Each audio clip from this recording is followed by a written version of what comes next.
was really great to see so many fan arts, so many letters, so many fiction, cosplays.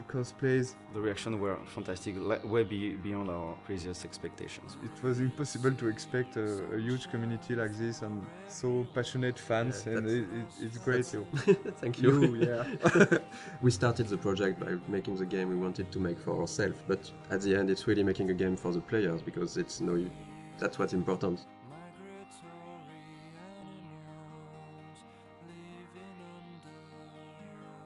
So welcome to the dev commentary of Life is Strange. We're really happy to be there and talk about the game. Thank you for watching. Thanks. I'm Raoul Barbet, one of the co-game director of the game. And I'm Michel Cor, the other co-game director of the game. We are two game directors working on one project, so it's really interesting to work that way. It can be hard sometimes, but I think it's a really interesting creative process, because we can challenge each other on a lot of aspects and find out always the better solution for what's best for the game. If only Michel or Raoul was directing the game would have been really different. They both know how to make a game. Like they're not stuck in their field of expertise. They know a lot of things about each department, and they had this direct contact with the teams. I'm more from the audiovisual and movie scene, so I was in charge of all the cameras with the camera team. I work a lot with the sound design team also, with the music. And myself, since I'm from an illustration background, my specialties were more on the art direction, and later, for this game, I'm starting to work way more with the narrative team and the voice recording sessions. It was cool because they had a similar vision for the game, so we didn't have a yes from one and a no from the other. Actually, Michel and Raoul are in the game when you think about it, because there are two game directors, so we have a contraction which is Michel.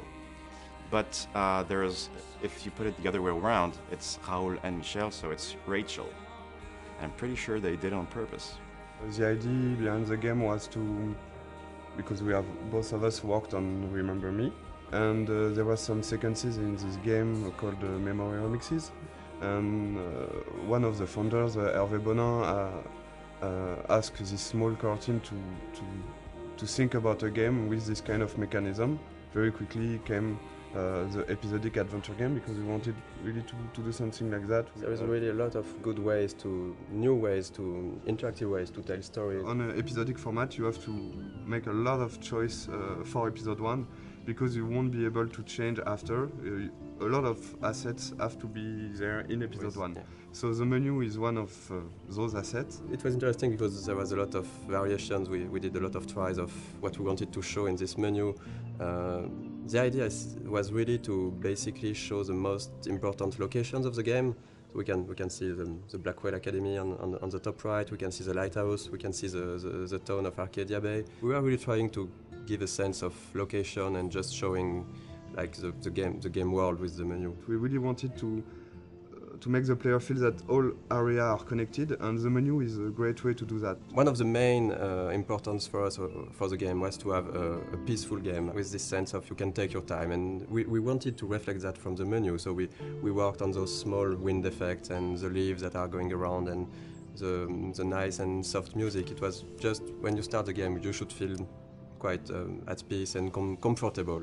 And even when the menu evolves in each episode, there is some small details that are changing. Like for the menu for episode 4, you have the beach wailed. That's this kind of details we wanted to just add with the variations of the menu. The game takes place in Oregon, in the Pacific Northwest, in the United States. When I went back there on vacations, I've seen a lot of places that really looks like what we did in the game. So I guess it was a really big job of references to be sure that everything was correct, but it's also something that's really exciting about making a game, that you have to look at everything and to reproduce reality, and with, of course, our own lens and stylizations, but we really wanted this to feel like being in Oregon. Sometimes people ask us if we choose to have a game in the United States for marketing, for selling the game. We knew that we were fans of like TV shows like Twin Peaks or X-Files. They have those trees and the Pacific Northwest feeling. I think they are a great example of a small community thinking that everybody know each other and everybody is happy, but when you put something inside this community, it could be something supernatural. You discover a lot more. And it's really a way to shift things around and to bring chaos and interesting variations on the characters. And in the end, Life is Strange is really a game and a story about the characters, about their lives. It's not a story about the sci-fi elements. The sci-fi elements are just, for us, they were just here to make things interesting.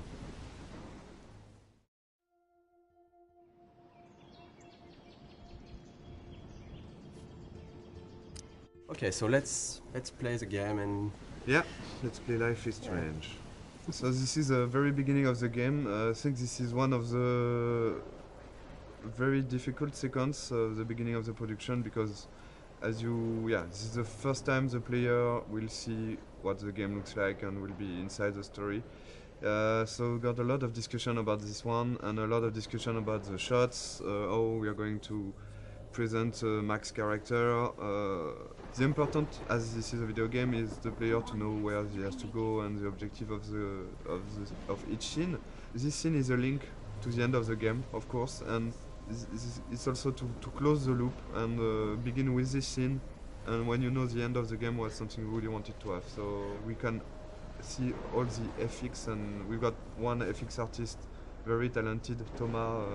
Here you can see a lot of his work, all the particles, the tornado. We took a lot of time to work on this tornado, because when you're working on an episodic game, it's important to still hook the player from episode 1. So that's the kind of discussion we had about the reason to when should we put something that has a bit more impact and that feels something that shows the player that there is something bigger.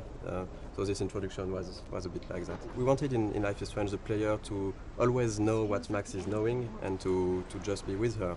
At this moment, Max doesn't know where she is and the player doesn't know it either.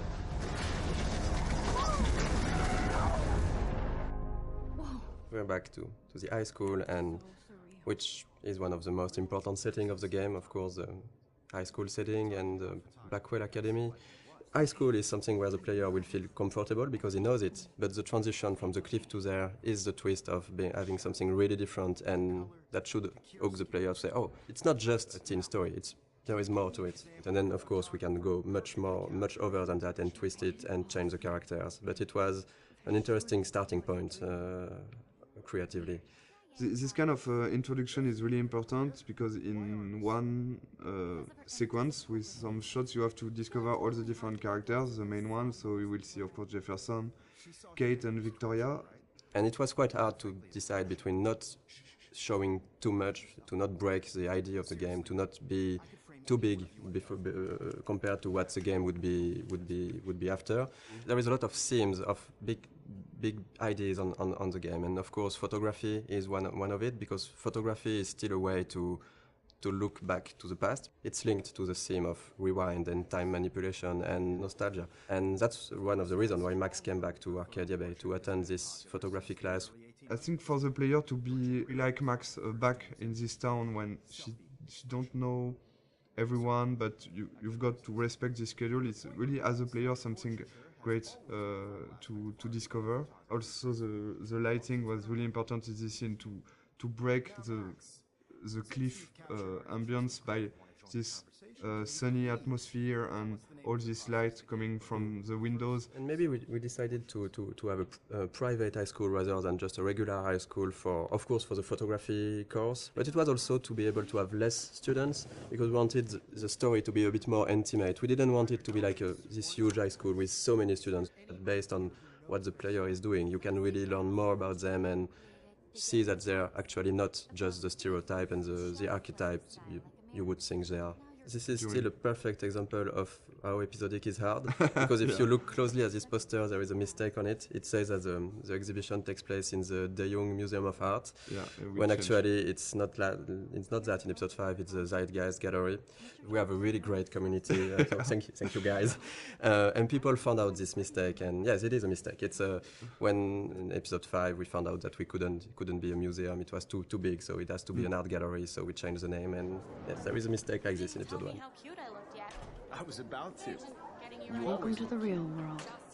We really wanted to have this feeling of being part of a whole high school. So it means a lot of people, it means bullying, it means difficulties when you're a teenager in this kind of world. And showing the different cliques and different kind of teenager. I think a lot of players love this introduction. The use of music here is really important. Is as Max feels insecure in this atmosphere, we wanted her to isolate, and the music is a great way of isolate yourself when you just want to be on your own. And so since the beginning of the game we were working with licensed tracks, licensed music. We test when we are testing and prototype some scenes, we put some licensed tracks from artists we love, and Scene Matters was one of them. And when we asked Jonathan Morali, who is the lead of Scene Matters, if it's possible to use his music, he's a gamer, so it was really happy to have this new experience, and for us it's just incredible to work with him. And this kind of editing is really difficult to do, because you have to choose the important moment in a song and to choose the right images. Because our writer Jean-Luc has written many scenes built around music. The edit is based on the music. It's not the other way. The music is really important in the game. It explains a lot about the characters, because the choice of the music, the choice of the artist means a lot. For example, Chloe won't listen to the same artist as Max. For the anecdote, for this guitar part, we asked the lead singer of Scene Matters to take his guitar and to play on top of Gonzalez's song in a clumsy way, to be sure that it would be like Max playing guitar.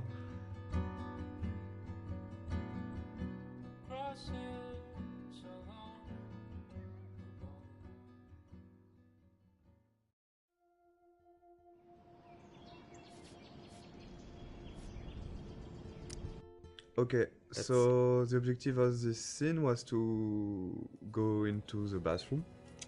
I think you can hear the great sound work.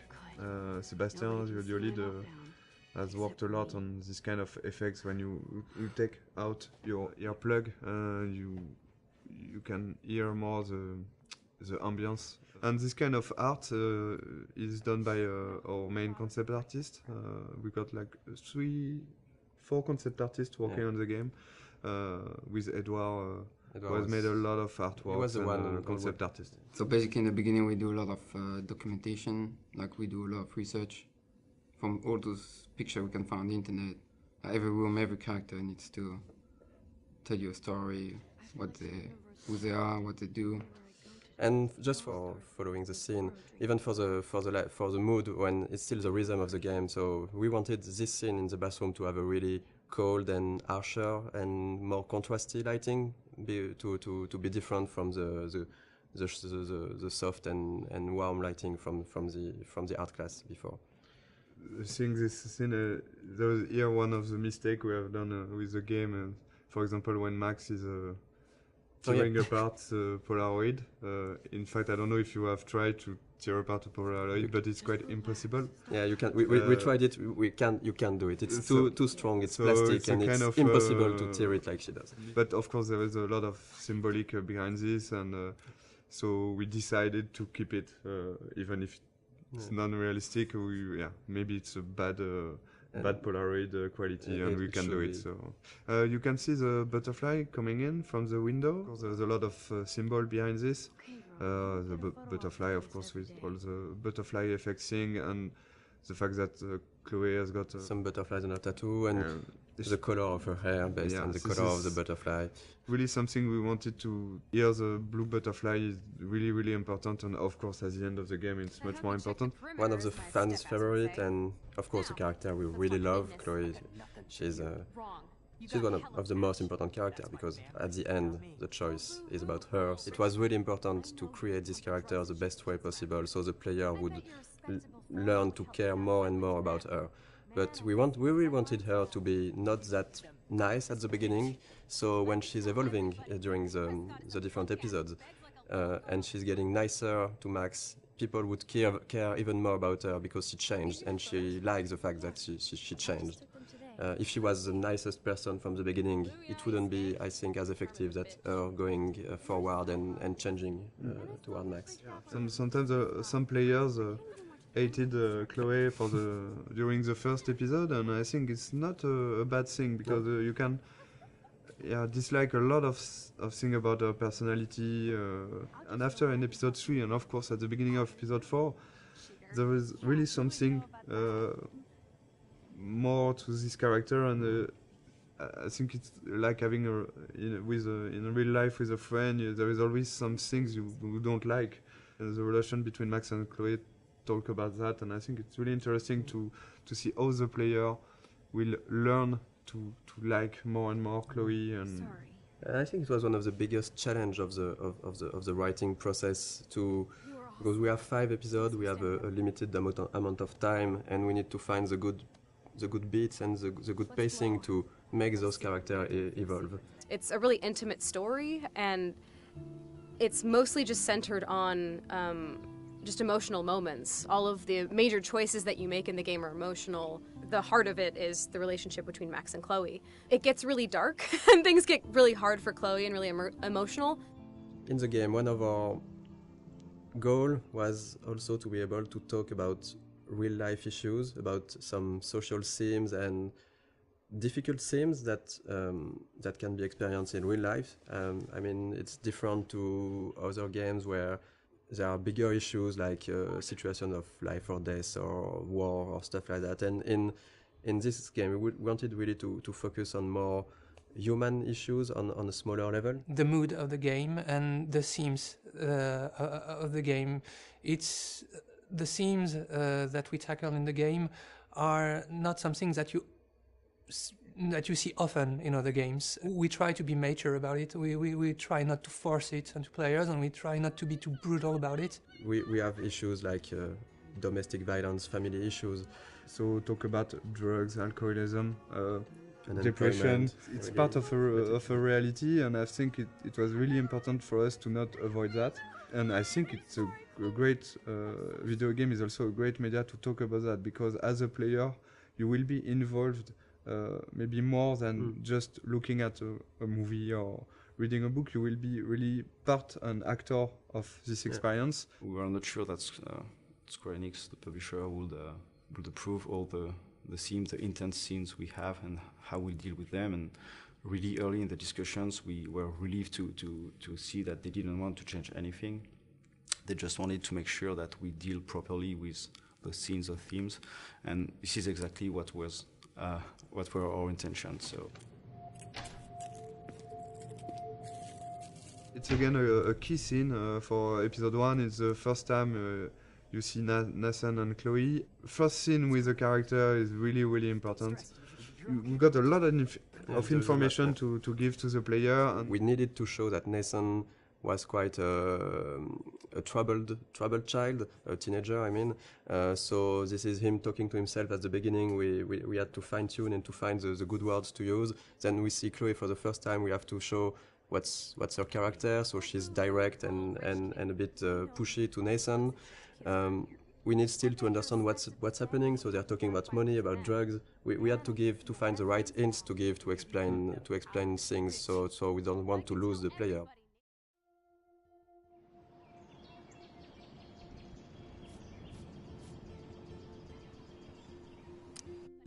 Prescott is a punk ass who begs like a little girl and talks to himself. You don't know who the fuck I am or who you're messing around with. Where'd you get that? What are you doing? Come on, put that thing down! Ever tell me what to do. I'm so sick of people trying to control me! You are going to get in hella more trouble for this than drugs. This scene, this is the starting point of Max discovering that she has this weird power, because basically this adrenaline rush and looking at Chloe getting shot, that's how she can trigger that for the first time, and she don't know really why, but that's the seriousness of the situation. Then you'll go back in the art class. So we really tried on this scene to show the déjà vu feeling. So the editing and the shots were there to give this weird feeling to the player that, okay, I'm living that again and again, looking at the different moments that the player saw the first time in this scene. So yeah, for the editing in this sequence, we wanted to keep the same elements, but not necessarily the same shots. You can see that first 3 shots are the same, I think, and after we begin to change a little the point of view.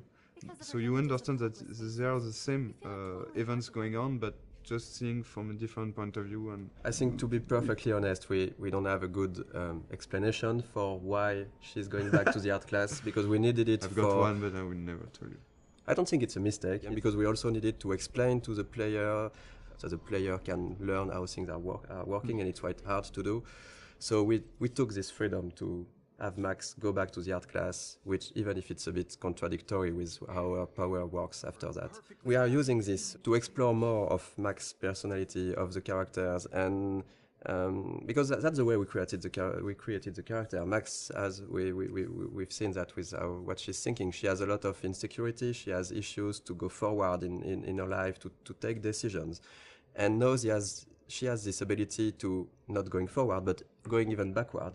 So it's an interesting storytelling device to question with her character and with the player, of course, to question choice and consequences, to question fate, to question really interesting issues. I think Max would never have changed as much as here in our story without this power and without this sci-fi element. So it puts the player in a very interesting position, because she will ask himself why he's doing some interaction. He can undo the interaction and try something else, but also Max, by doing this, will ask herself, am I doing the right decision? Is it the good choice or not? So we deconstruct the mechanism of classic adventure game, just by adding this power and the fact that you can undo things and try another things. Of course, in most games, you can do it with quick save, quick load, but it's like you said, it's only the player who do that, and that's one of the main themes of the games. That if I had the power to rewind and to change things, should I do it? Because sometimes it can be really seen as lying, as if I say a lot of things that you don't like, and if I go back in time and don't say them to try to, so you're not angry at me, it's a bit tricking. So we are really asking those questions, and in the beginning of the game, we are letting the player and Max do it a lot. She's getting to make a lot of friends with this rewind. But later in the game, and especially in episode 5, we are really questioning this to see maybe it wasn't the right thing. Maybe what you did to try to lie to people with your power, was it really good? And that's something that can be interesting for the story, but also to ask the player at a moment. I think this is what we wanted to do also with this game, to show that it's difficult to make the choice, and it's even more difficult to live with it, but you have to learn to do that. And even if you could hesitate a lot, there is no perfect way to do things. Okay, if I'm crazy, I might as well go all the way. Can I actually reverse time? So that's basically that the first time the player will actively rewind. So we have Max thinking that, okay, I just got back in time. I'm in the art class, and so that's why we made her break her camera, because we needed to have an element that the player will see that we will rewind. So we can really explain how do you rewind. So Max broke her camera, and then she's thinking, okay, if I got back in time, maybe I can try to do it again and revert that. So that's the first real rewind the player is actively doing. It's okay. We don't really want the players to use the rewind all the time. But since it's important in the beginning of the game to really show the player the tools he have, and it was important for us to have this in this scene, to have a lot of use of the rewind, so he can really, okay, I know how it is now, and now I decide if I use it or not. I hope I have enough time to get to the bathroom. Please, Please.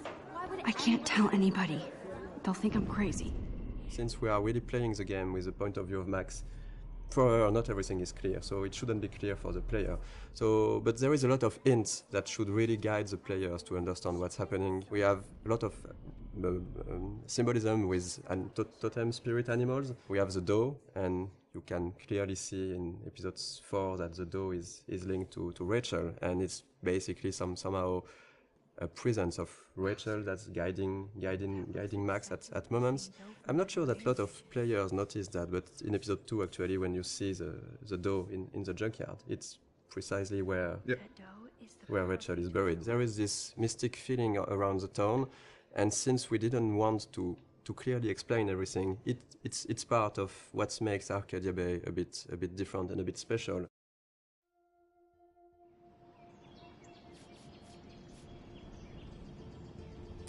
So yeah, we're going to play a bit of the junkyard scene. Yes, so it's we love the junkyard scene because a lot of different elements, but the first one I think is the environment. I think the environment artists have made something incredible here. For Life is Strange, we really wanted to have a stylized rendering. We didn't want it to be realistic, or so every texture has been hand painted to give this impressionistic feeling.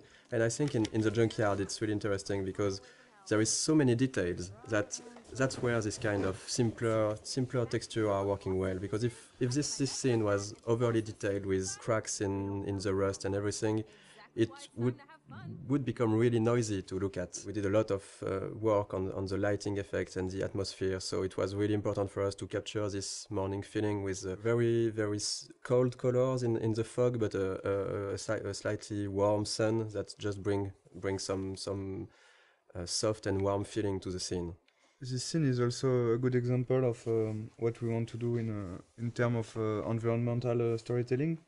We've got a lot of different objects who are there and who has their own story. And Okay, let's do this. Can you find 5 bottles while I prep the shooting range? Beer and guns? Nice combo. You can handle it. Now go find us 5 bottles. This is one of the best puzzles of the game, I think. Yeah, I think it is.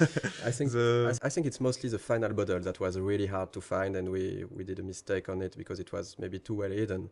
Our goal for this was just to allow the player, to push the player to visit the place while looking for those bottles, because there is a lot of interesting things to discover. Basically, the junkyard is where Chloe brought Max to try her power, but it's also where Chloe and Rachel were hanging out together before Rachel disappeared. So this place here was this small hideout for Chloe and Rachel, and we tried a lot of what we did in the whole game with the environmental storytelling can be seen here, because there is a lot of everything that we really like to tell with the environment. It's a good way to, of course, to show more to the player. So it's also to give rewards to the player who want to know more about the characters and who is curious. Because you can do this whole scene without looking at every details, but there is some hidden stuff. This one is harder to find. I think that not every player find it. And this is a big letter that Rachel wanted to write to Chloe and maybe never gave it to her. In Life is Strange, we really tried to put a lot of attentions to the details. We have a lot of various levels of things, and if you look around, you can find some really small details that are useless to the main story, but interesting. Actually, we start to play with that, putting more and more things in corner, in dark area, to see if the player can spot it or not. And usually they did. They noticed things that we thought they could not notice, like on a shirt we have letters that when you put in the right order, it says "No fucks given," and they noticed. I don't know about this. Are you afraid of getting in trouble? Oh, boo-hoo, Max is afraid. I know you can handle this, and I'm here to guide you. Make me proud, sister. Life is Strange really is a game about choice and consequences. So we have a lot of choice you can make in the game, which will have consequences later on in the same episode or in the other episode. And there is one big choice in this scene, right, that will happen for example. Yeah, the idea for each choice is really to have not easy choice to take, even if it's not life or and death choice, like you could have in other game, or it's more everyday life choices. The important is really to make your own and to decide to live with it. So that's why with the max power, it's of course more difficult because you can try a choice. You're not sure, you're going to rewind and you're going to make the other one, but the important is if you want to continue and to move on, you have to keep on one and live with the consequence. So this is in this choice This in one particular. is interesting. What do you want to do, Michel? For the first one. I don't think I would shoot a guy anyway, so I would say we won't shoot. I won't shoot. So you can see directly some consequence. It means that you don't have gun anymore because Frank is going to take it. Chloe will be pissed off. You can of course rewind and try the other one. But something that's really interesting, because it was a lot of work at the beginning, because we were thinking that if you have the rewind, does it not completely destroy the fact that you are making choices? And actually, we've seen that players are really hesitating. We've watched some Let's Play video, and we've seen players just, even if they knew that they could go back, they were hesitating so much when they make a choice. I think it's interesting.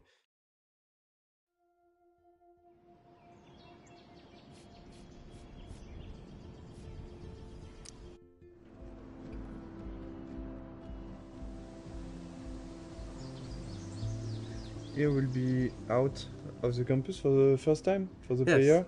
So this is the first time the player will be able to use his power when he wants. He can do before, but there is no so many interaction and puzzles. Here we really wanted to have a lot of different things to do, talk with people, use the power just to see fun stuff.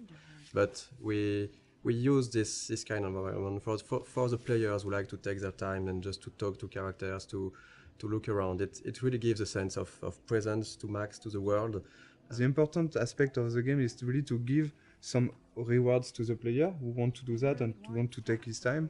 So with this kind of sequences, for example, we give what we call a reward, but in fact it's just new element of the game. For example, here you will have new layer of music. You can hear some new layer of music. You will have all those camera shots that you can't have inside the classic walkthrough and classic gameplay in third person. So this kind of beautiful shots you have only because you have chosen to take your time and to sit on the fountain. So the music, the shots, and of course the voiceover of Max also at the beginning. We hear what Max is thinking just here. So this kind of rewards will push, we think, the player to do that again and again. So this is really something we wanted to have. In this game, it's always feeling a bit like what Max is feeling. And it was we really wanted to focus on those moments. It was really capturing the moment when you can really take your time to reflect on yourself, and that's what Max is doing in those scenes. That's something that not a lot of games are doing, to let the player take his time, because in a lot of games it's just like you need to go forward, you need to go to this checkpoint, you need to do this and this. Since the beginning, we wanted the rewind to be a tool that the player can use when he wants, where he wants. It won't be scripted rewind sequence, for example. On a technical point of view, you have to record all the different things that happens in the scene. Since you can rewind time, you can basically be at any part of the scene at any moment you like. Designing puzzles with the rewind was very hard. When you think it's done, you think you've seen everything about it, you think the situation is in place and is going to be working well, there's always this tiny little thing that's fucking it up. Those elements are not really deterministic, so when you rewind, you're not sure that you will be able to restore the particle system in the same state. Seriously, do not forget I need those papers before tonight. Like now. Thanks, Sherry. And this is the dormitories. This is also something that was interesting for us, is to talk about dorm life. We wanted to use this setting because we can really talk about social issues, like the girls have their room. Do you really like the people who live next to you? How the relationship are working inside the dormitory? Like right now, it's interesting if you have different music that can come from the different rooms. It's a really interesting setting to set up a lot of characters easily. Here the idea is really to again have this believable universe of the students. We have to focus on what we want to tell and what we want to develop. In each episode, Alyssa is getting hit or in danger by something, and you can decide or not to use the rewind power to warn her and to actually to get her out of trouble. And again, I think it's links to also the Kate story and this kind of stuff. It's not just here to have fun. It's also to talk about those difficulties you can have when you could be someone like Alyssa and having these kind of problems. And it's always a way to find the little details and little elements that will bring more to the characters, how we are defining them, without sometimes telling too much. So this is the same actress as Chloe. Yeah, the two main actresses who are playing Max and Chloe did also the other students, and so there is some of Chloe inside each one of them. You can see Max and Chloe here. The body animation is done in motion capture on this project. We've done a lot of shooting in motion capture with French companies. The two main, so Max and Chloe, like for the voice actor, in fact, they are always played by the same actress, Serena and Gabrielle. So all the body language and the body animation you will see in the game are done by them. And so in each scene we discuss about the scene with them, and they add some. Both of them, they have given something to the character, even for Max, because Serena was a bit shy at the beginning of the project, and at the end of the project she was different, and we can see the evolution of Max inside her acting. So who did you tell? The principal. But he didn't seem to believe me. The principal? Are you still 12? That drunk jackass only cares about cash for Blackwell Academy. Don't trust him. I didn't mention you at all. This is the first time we will really see the Max universe by discovering a room. So let's go inside. It was a really important scene for us because you're playing as Max in the game, so you already start to know some about her with what happened before in episode 1. But when you enter her room, it's really her universe. It's everything in this room should describe her, who she is, why she is like this, and speak a bit more about her past. There is quite a lot in this room, in fact, compared to the... Because we tried, I think, episode after episode also to focus on different things, and we can't put too many objects in a room. If you want to play a character for 5 episodes, you need to invest in this character, and all those kind of details and were really important to make a connection between the player and Max, to learn a bit more about what she experienced before, and maybe also why she is how she is right now. Something we really wanted to have with Max's room is also to have a great contrast between Max and Chloe. So it was really important to have those two characters. Max and Chloe are really different. They are quite opposite at the beginning of the story. So we wanted that her personality and also her universe, her rooms reflect that.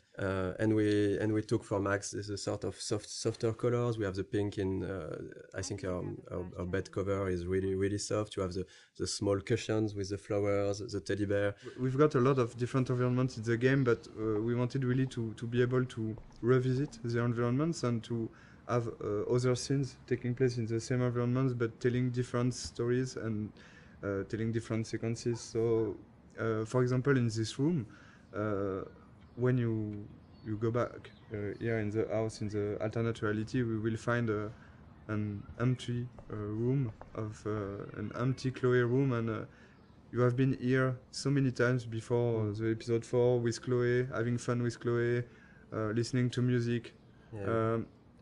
Going back here without anything, you will directly see what you've lost and what this another reality means for Chloe and for you. Max, try to find the light for the pool. I want to see the sharks. Otters don't like sharks. They bite. So do I. Hit that We've light. done the same with the swimming pool, for example. We've got a great scene in the swimming pool between Max and Chloe when they are alone during the night, and after you got this huge vortex party, which is a really different atmosphere. So this is kind of... On the production point of view, it's basically a brand new environment, but it's still in the same place and with a lot of similarities. So it's really important to show. It was important for us to show the changes that Max can create with her power and the changes to the characters and to the world.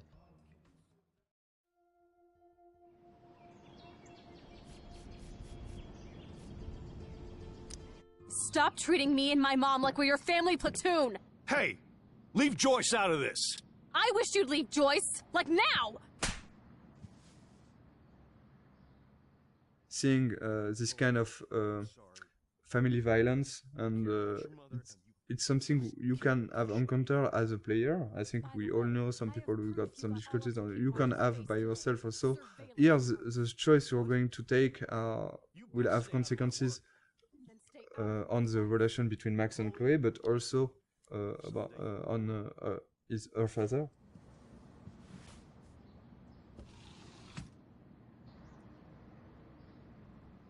Hey, you okay? Welcome to the real step douches of Arcadia Bay. I'm sorry. For what? He would have been a bigger dick if he caught you in here.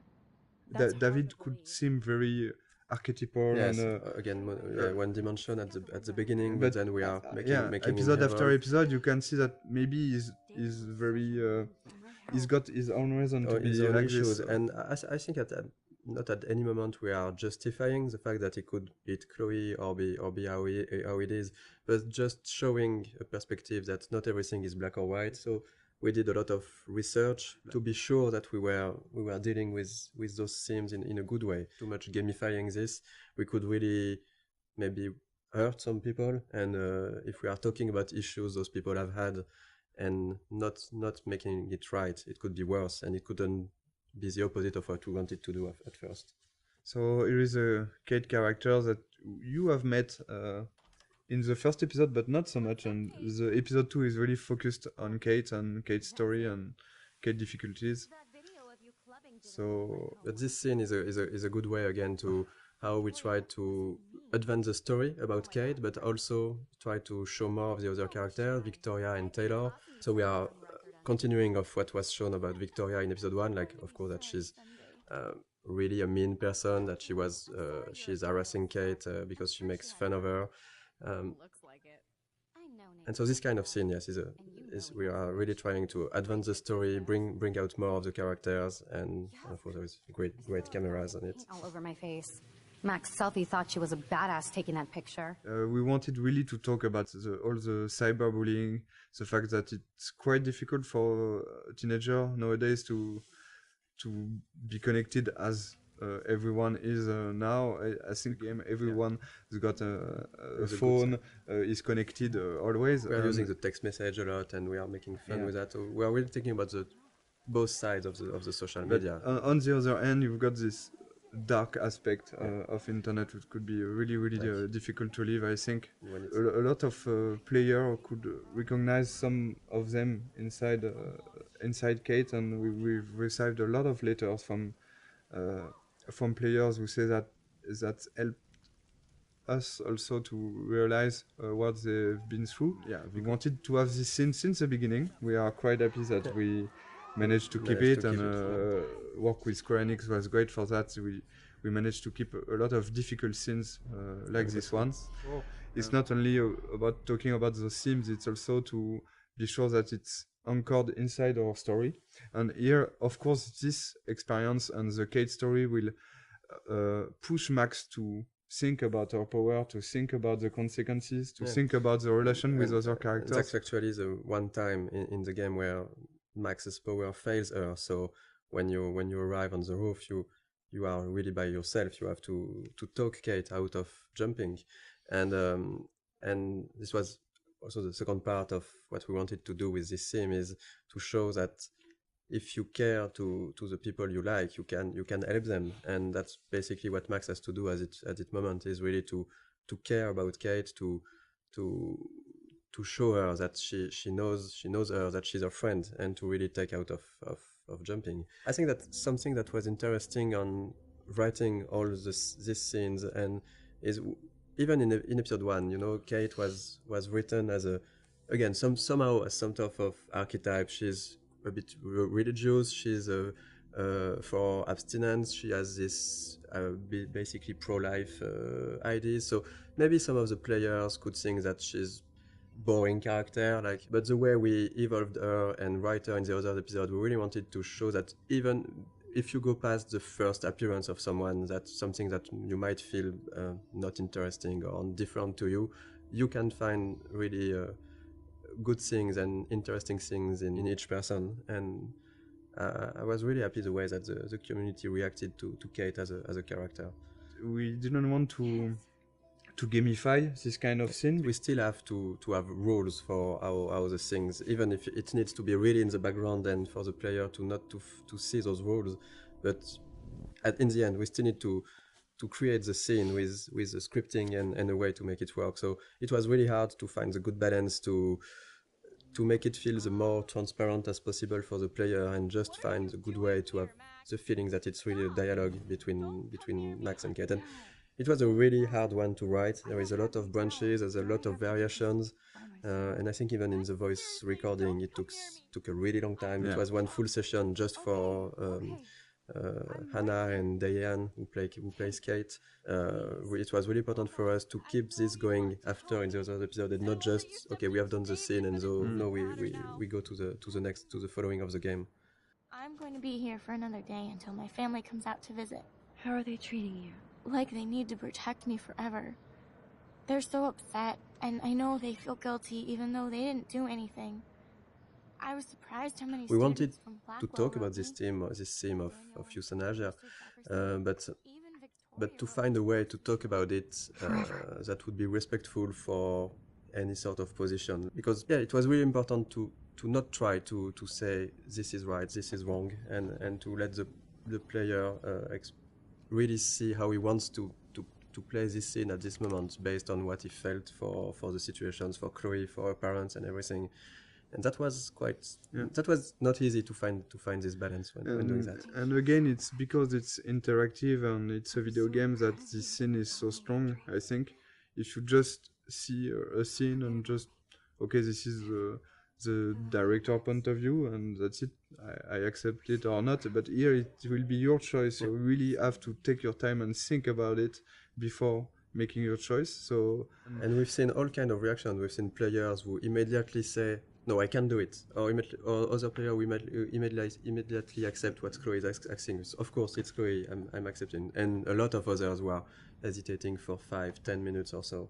And I think that we've been, I like that we did that, but we've been a bit mean to the player because we give them a third choice of maybe I cannot take any choice on this, but then you have still to take a choice. Yeah. But I think it was stronger because it was, what we wanted to do with that is to show that at a point you have to take responsibility for your actions and decide something. You cannot get an easy way out.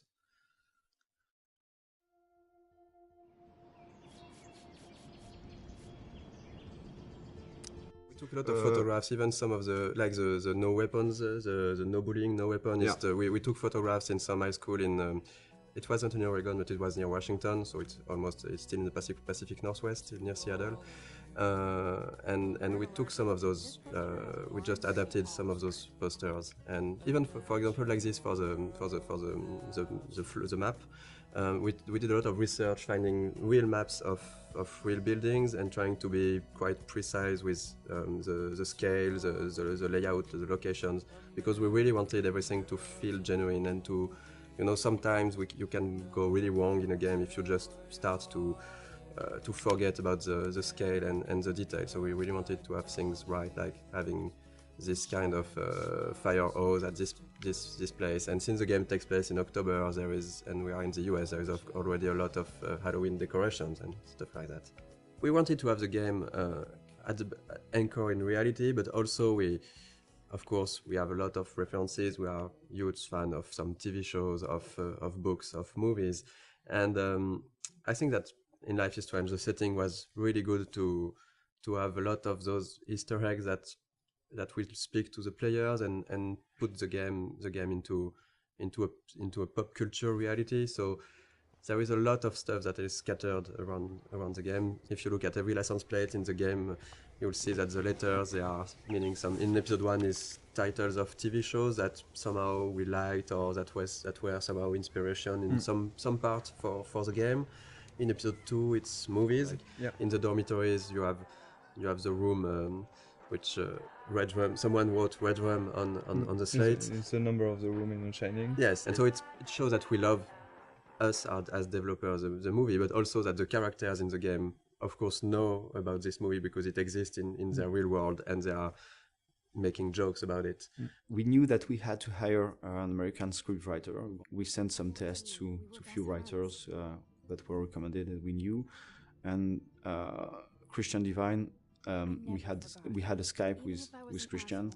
After maybe 2 minutes, we all knew that it was going to be him. I had this kind of vision of him in the office working with us. Since we've chosen him, he was at 100% and even 200% in the project.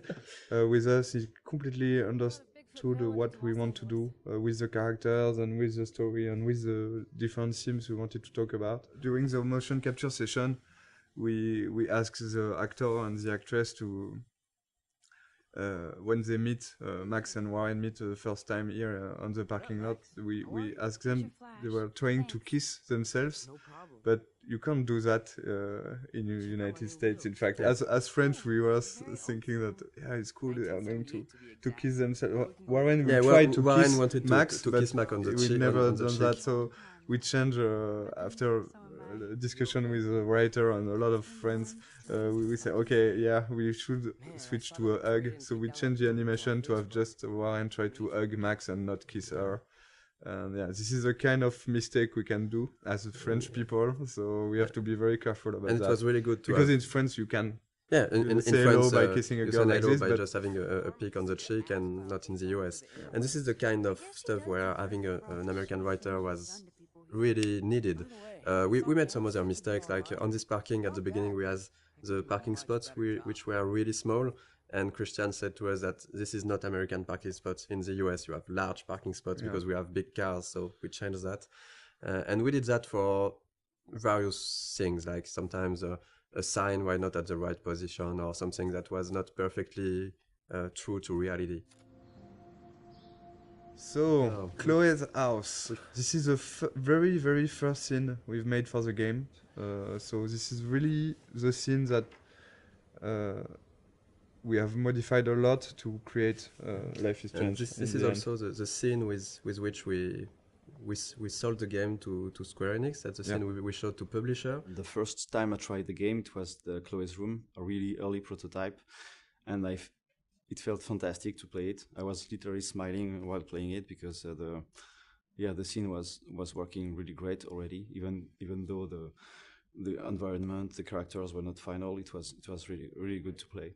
And we decided to use this scene because every mechanism is here, but there's also a scene that shows really what Life is Strange is, because it's a story about those two girls trying to reconnect. We had the two main characters. We had strong issues with what happened with David later. So we have the environmental storytelling when you're visiting a different part of the house. We have Zen sequence. It had the feeling that we really wanted to push for the game. This slow-paced, nostalgic feeling. I think that this scene is really a really good one to show that in episode 1. At the beginning, it wasn't exactly like that. We got different outcomes, and so the scene which is in the game now is really different from the very first prototype. At the very beginning, it was only the arguing with David we have done in motion capture, and I've played with Jean-Luc. So Jean-Luc, you were doing Chloe. Yeah, I was playing Chloe, and Jean-Luc was playing. No, I was playing David. And Jean-Luc is a great writer who has written the original story. So we have played all together because we didn't want to. We didn't add the money. In fact, to have a optic motion capture shooting. So we try by ourselves And I to remember have animation for the prototype, and the animation is quite ugly. The characters also are the ugly. first version were ugly, and there were at the beginning no textures. We had version with only the grey characters. We were really weird without hair, so we had a hairless Chloe. And I think Max is quite frightening. The smoke and all the FX elements, they are made following the same idea as non-realistic, but like it looks like undrawn smoke a little. But it's really, really beautiful, and our FX artist has made a lot of FX like this. We can see also the wind outside. The wind effects are really beautiful. And we tried to be as close as possible of the concept art. Like, ideally the game, we wanted it to look like some sort of animated concept art. And I think it's really the 3D environment artist and the concept artist, they did a really great job on that, because if you look at the concept art for this room and the 3D final scene, it's quite pretty close. We have those low detail textures, but this feeling of light but it's a lot of details that we tried everywhere. Even if the lighting, if you look just at the light on the drawer, even on the light we have this small bending that gives the feeling that the light is hand painted. So we did a lot of work on everything, on lighting, visual effects, textures, to have this cohesive style. And sometimes the player might not completely notice it, but it still gives this cohesion to the game. Like, for example, for the Chloe's house, how rich Chloe's parents are, so what kind of house they can afford. So this get painted. In concept art, we do like every room, or even the map, the floor map. In Max's rooms, there's a lot of photos on the wall, because she likes to take photos, and you get like the bands, poster of bands, which she like.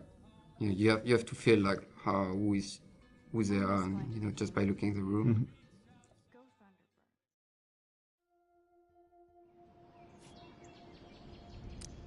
One of the most challenging part of working on the game with an episodic format was to create those two characters in a way that would really appeal to the player. So when you arrive to this final choice at the end of episode 5, if you wanted this final choice to work, we really needed the player to grow to love Chloe, to really get attached to Chloe. So two of the biggest challenge was, of course, the writing and the voice acting to make that happen. Of course, the story was written as a whole since the beginning, so we couldn't change massive stuff, but small details could be added, a line of dialogue for a character, or episode 3 when you visit Kate in the hospital, and it wasn't supposed to be here, but we've seen how people loved Kate, and we realized how much it was important to have a scene like this one. It's a way of finding the voice of the character. So sometimes you just need to think about expressions or words that one character will use and the other won't use it, and that's how you grow to like those characters. Because when in episode 3 or 4, Chloe at a moment uses the word Hela, the players were waiting sometimes for it, and they recognize that, okay, it's Chloe because she's using that. So we're working with Blind Light in Los Angeles, and they sent us a lot of different voices to listen to them, and we have to decide. So we decided with Michel, Sebastian, and the producer, and Square, which one we want. So it was quite difficult. For example, for Max, we've got like 40, I think. Yes, I guess we got 40 voices. Different castings. For Chloe, it was 30, I think, something like that. Most of the time, we were quite sure and quite agreeing on the actor. It was really, really hard for Max, because it's always on our mind, like, are we really sure that we're doing the good choice? Because it's so important. I don't know the number of lines she has in the game, but it's almost, I think that there is almost 14,000 lines in the game, and I think that more than 10,000 are from Max. I've never played a character that I related to so much. I have a lot of the same issues that she does with her confidence, and so getting to play someone that seemed so similar to me was really an extraordinary experience. I really feel like I'm growing with her. We'll help you. Just let me go. And the fun story is for Jefferson. The guy we chose is Derek Phillips, and after we chose him, I discovered that he was Derek Phillips, and he's actually playing one of the main recurring characters in the show Friday Night Lights, which is one of my favorite TV shows. Well, this has just been really fun for me, especially coming from the standpoint where, when I auditioned for the role, I wasn't sure if Jefferson was going to be the bad guy in this. So, you just kind of came in and we would do our voiceover sessions, and he was just a cool teacher. So it was kind of neat to find out about this twist. I mean, I'd kind of heard that might happen, but I didn't know for sure if it would. So it was really, really fun to play with that. So we are really proud and happy to have Anna and Ashley for Max and Chloe. All the voice talents we've worked with were really involved. They've given something unique to those characters, and that's why it has worked also. It's because there is a part of their soul inside their character. For Hannah, for Max, one of the hardest parts is that there is so many lines of inner voices. So it was really important for Hannah to give something great for those, and I think it was quite the case. And for Ashley, one of the really hard part is that there is and for Hannah too, there is a lot of really emotional scenes. I really wanted to sell the moments, and I was putting pressure on myself to make certain moments, like with Rachel, lots of the moments that happen in episode 4. I really wanted them to feel real. And I'm constantly on this roller coaster, so I had to figure out how to harness those feelings so that I could use them to illustrate what Max is going through. I remember during the voice recording session, for example, for the scene where they are discovering Rachel's body, it was really hard, even just for myself, to listen to the scene, and they told me after that they were, both of them were really crying when they were recording this scene. We knew already how we wanted to end each episode, but after we take a lot of time to discuss about how and to think about the editing and the framing, the layout of each scene. The endings of each episode. That was something really important, of course, because it's an episodic game, so the ending is crucial if we want, of course, the player to enjoy the episode and to want to come back for the next episode. So I think we looked a lot at also what can be done in TV series, because with the episodic format we were kind of the same way. At the end of an episode, you want either to bring back some element of the story, so in order to hook the player, or we can use a cliffhanger. And I think that we did both of that, depending on the episode. And right now this is the ending for episode 2. The episode 1 and episode 2 endings are not the same, but it's the idea behind was really to show all the characters of the games, all the main characters, and showing that there is maybe something more going on. And in episode 1, for example, we even show some characters you haven't met already in episode 1, Joyce and Frank. And you will find them back here at the end of episode 2 in small scenes. And we really wanted those in episode 1 and 2, those ends to be like a wide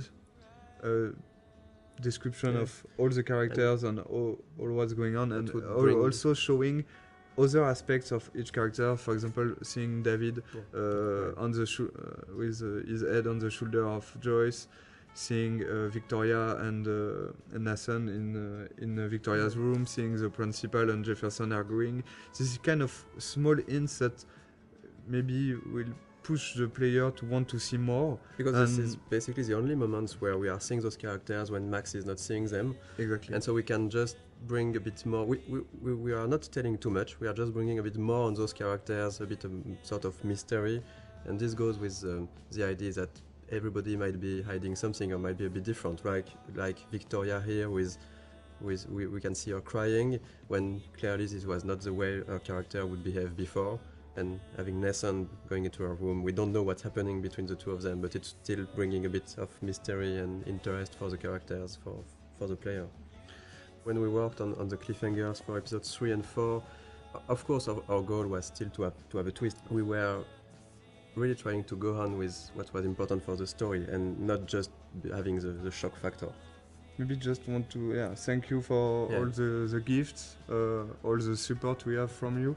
Yes. And thank you very much to be so active and so passionate about the game, and we're really happy to see that those characters and this story and those themes means something also for you. This is why we are doing games. So we're really happy. So thank you. Yeah, thank you so much. We really think that we have you are one of the best community we've seen for games. I'm going to cry, Michel. Yeah, and this community is really nice. I didn't see a lot of bad words. You know, sometimes in video games community can go easily wrong, and it was it's really pleasant to read and to read everything that the Life is Strange community has to say.